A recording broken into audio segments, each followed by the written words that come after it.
Most people are taught African history as a list of things that happened to the continent, colonized, divided, ruled from somewhere else. By the time European powers finished carving up the map in the late 1800s, almost every square mile of Africa belonged to someone else's empire. Almost every square mile. There was one exception. One country that looked at the armies of Europe, armies with rifles, cannons, and the confidence of nations who had never lost this kind of war before, and said no. Not through luck, not through isolation, through strategy, unity, and a willingness to fight for something the rest of the continent was being denied. This is the story of how Ethiopia stayed Ethiopia. My name is Ion, and before we get into it, I want you to sit with one number. By 1900, Ethiopia was the only nation on the entire African continent that no European power controlled. Not one. Here's how that happened. In 1884, the major powers of Europe sat down in Berlin and divided an entire continent among themselves without a single African leader in the room. Britain, France, Germany, Portugal, Belgium, and Italy each drew borders across land they had never lived on for people they had never met. Within a few decades, nearly all of Africa answered to a European flag. Italy wanted its share too, and Italy's eyes landed on Ethiopia, a highland kingdom in the Horn of Africa, strategically placed near the Red Sea trade routes. Italy assumed, like every other European power assumed about every other African nation, that this would be easy. The groundwork for what was coming didn't start with Menelik. Decades earlier, Emperor Theodros II had begun pulling Ethiopia out of a long period of internal division between competing regional lords, trying to unify the country under a single crown and build a modern army out of what had been scattered feudal forces. He didn't finish the job, but he started it. His successor, Emperor Johannes IV, kept the country intact through his own set of conflicts, including turning back an Egyptian invasion in the 1870s. Ethiopia, in other words, had already spent a generation learning how to fight off outside powers before Italy ever showed up. That mattered more than almost anything else that follows. By the time Emperor Menelik II took the throne in 1889, he inherited not a fractured land, but a nation with a working army, a sense of shared identity, and a monarch's understanding that survival meant thinking several moves ahead. Menelik understood something the other African kingdoms hadn't been able to secure in time. Modern weapons don't come from wishing for them, they come from diplomacy. Through careful negotiations with France, Russia, and Britain, each eager to keep the others from gaining too much influence in the region, he built up stockpiles of rifles and artillery, the same technology the colonizers assumed only they would have. Then, in 1889, Italy offered Menelik a treaty, the Treaty of Uchale, and buried inside it was a trap. The Treaty of Uchale existed in two versions, one written in Amharic, one in Italian. The Amharic version allowed Ethiopia to use Italy as a channel for foreign communications if it chose to. The Italian version said something very different, that Ethiopia was now obligated to conduct all its foreign affairs through Rome, a protectorate, and everything but name. Italy immediately began presenting Ethiopia to the rest of Europe as exactly that, a protectorate under Italian control. When Menelik discovered the deception, he was furious, and he was not alone. His wife, Empress Taitu Batul, saw exactly what the treaty really meant, and she pushed him to reject it outright rather than negotiate around the edges. Menelik agreed. The treaty was void. Italy, embarrassed and unwilling to back down in front of the other European powers watching, prepared to take by force what it couldn't get by paper. In September 1895, Menelik sent out a call across the entire Ethiopian highlands. The response was something Africa had rarely seen mustered against a colonial threat: unity.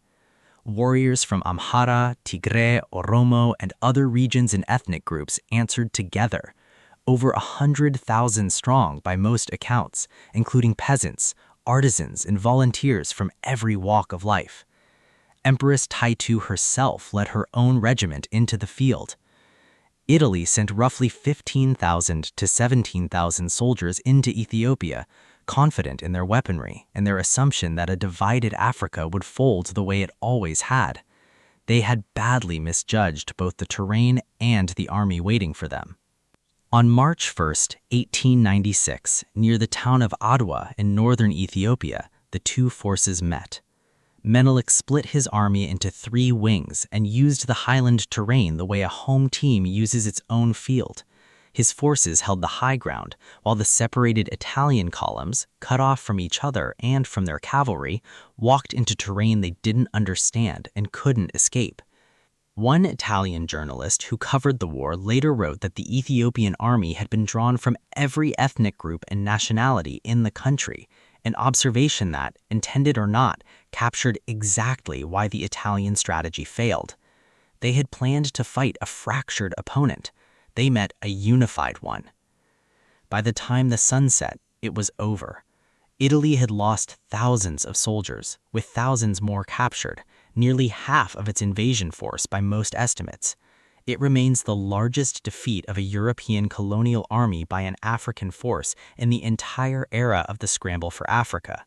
For the first time in living memory, a European power had marched into Africa to take a nation by force and marched out having lost. The victory forced Italy to the negotiating table. In October 1896, the Treaty of Addis Ababa formally voided Wuchale and made Italy recognize, in writing, that Ethiopia had just proven on the battlefield it was a fully independent nation, answering to no one. Here's the part that gets left out of a lot of retellings. Adwa's impact didn't stop at Ethiopia's borders.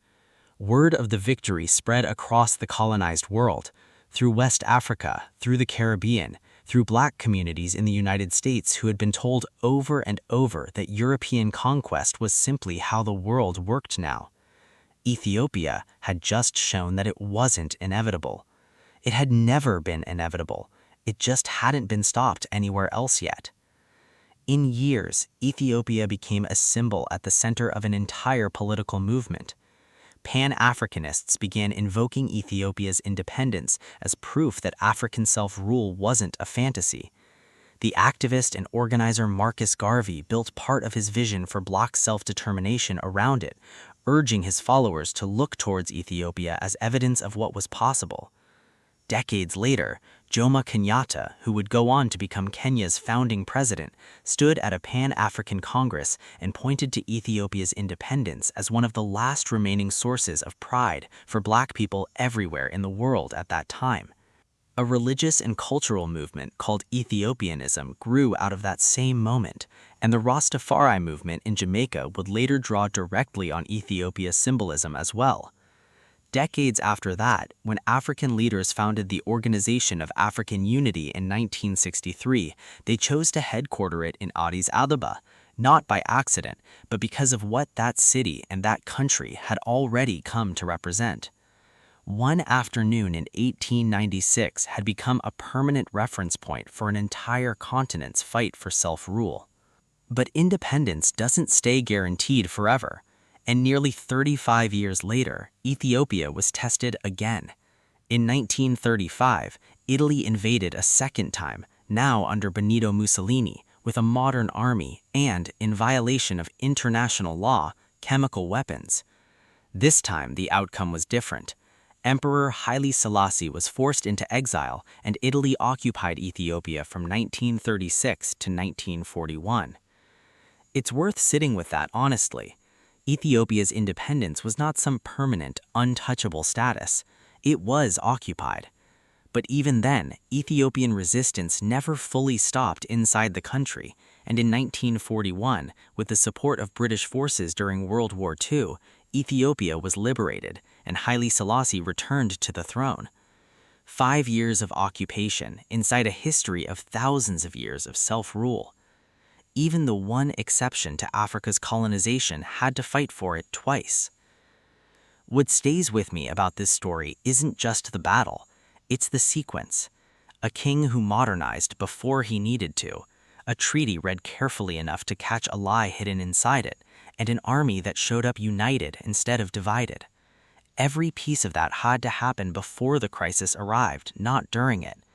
That's the part people skip when they only remember March 1st as one dramatic afternoon. It wasn't one afternoon. It was decades of preparation that made one afternoon survivable, and decades more of what that afternoon meant to people who never set foot in Ethiopia at all. Today, Ethiopia is often described as the only African nation never colonized, and while that phrase simplifies a more complicated history of occupation and resistance, the core of it holds.